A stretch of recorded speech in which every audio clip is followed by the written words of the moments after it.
নদীটার ওপর ব্রিজ আছে, কিন্তু নিচে নদীটাই নেই। বৃষ্টির বারবারন্তে যে দেশে শার্লক হোমস কোটের দাম ৩,০০০ থেকে ১৩,০০০ পর্যন্ত উঠেছে, সেই দেশেই বৃষ্টি নেই। গোটা ইংল্যান্ডের ৩/৪ এখন খরার কবলে।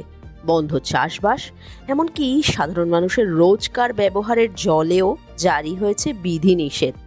জুন মাস থেকে প্রবল তাপপ্রবাহে জেরবার গোটা ইউরোপ, বাদ পড়েনি ইংল্যান্ডও। তবে ২ মাসের বেশি সময় ধরে প্রবল তাপ আর একেবারে বৃষ্টি না হওয়ার কারণে এবার রীতিমতো জলকষ্টে দক্ষিণ ইংল্যান্ড।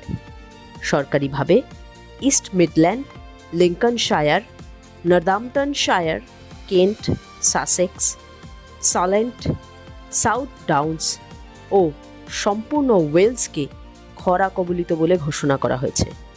উত্তরের ইয়র্কশায়ার, উত্তর পূর্ব ইংল্যান্ড অত্যন্ত শুষ্ক পরিবেশের মুখে, যা ক্রমশ খরার চেহারা নেবে বলেই আশঙ্কা।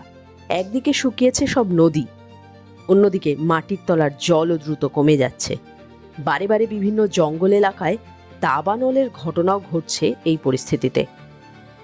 ইংল্যান্ডের ১৯০ বছরের ইতিহাসে এমন খরা হয়নি বলেই দাবি প্রশাসনের।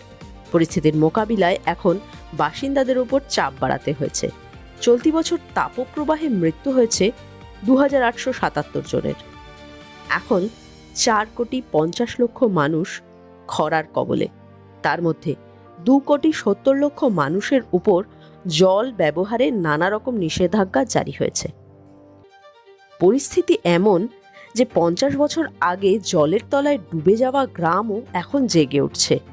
ইস্ট মিডল্যান্ড এলাকায় একটি জলাধার তৈরির জন্য বেশ কিছু গ্রামকে অন্যত্র সরিয়ে দেওয়া হয়েছিল। তার মধ্যে ছিল নেদারহ্যাম্পটন। ইংল্যান্ডের অন্যতম বড় এই জলাধারের জলের তলায় ছিল এতদিন এই গ্রাম। সদ্য খরার কারণে জল শুকিয়ে গিয়ে সেই গ্রামও এখন জেগে উঠেছে। দেখা যাচ্ছে পুরনো ভগ্নাবশেষ।